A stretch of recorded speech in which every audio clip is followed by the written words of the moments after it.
আমার তো কষ্টের জায়গাটা এখানে। এরা কেউ জানেই না যে আমি চট্টগ্রাম বিশ্ববিদ্যালয় থেকে পড়াশোনা করছি, এরা কেউ জানেই না যে আমি অ্যাক্টিং এ মাস্টার্স করছি। এদেরও কাপড় খোলা হবে, আমি বলে দিলাম। Hey, I've seen this one. I've seen this one. This is a classic. আমি 1998 সালে 8 পাস করছি, এই যুগের এমএ পাসের সমান। আমি একটা কথা বলে বুঝা কমু, শিক্ষিত মানুষের কথা দাম নেই।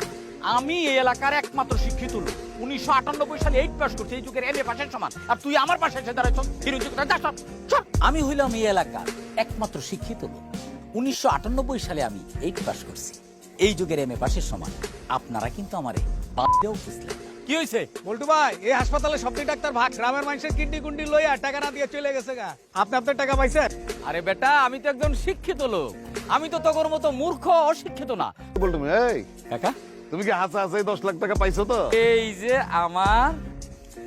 আমার চেক, এই যে খালি ব্যাংকটা খুঁজে পাইতেছি না। আপনি তো ব্যাংকে ট্যাঙ্কে যান, দেখেন তো এই ব্যাংকটা কই। চিনবেন কেমনে? আপনি তো 6 পাস। কাকা, আপনিও চিনলেন না?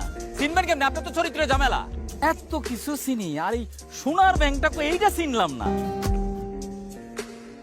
আল্লাহ, এটা কি হইলো? হালার পুত্ররা তো আমার সোনার ব্যাংকে চেক ধরে রাখতে গেল, আমার মতো একটা শিক্ষিত লোককে বানায় নিয়ে গেল। আমি এখন কি করি? আমার কিডনিও নিয়ে গেল, আমার টাকাও দিল না। আমার